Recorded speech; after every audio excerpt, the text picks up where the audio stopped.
This is an emergency action notification. All broadcast and cable systems shall transmit this emergency action notification message.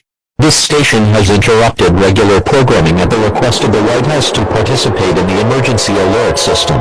The President of the United States or one of his designated representatives will speak shortly.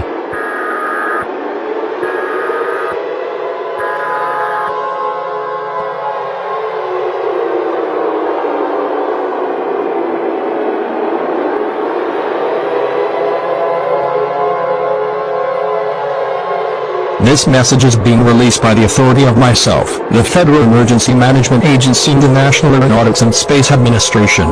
At approximately 3:03 a.m. Eastern Standard Time, a phenomenon that turned the moon pin that was originally safe to view is now a threat to human life. Looking at this moon will turn you into a creature with long claws and red eyes. These creatures have extremely good hearing, so for your safety the rest of this broadcast will transmit silently.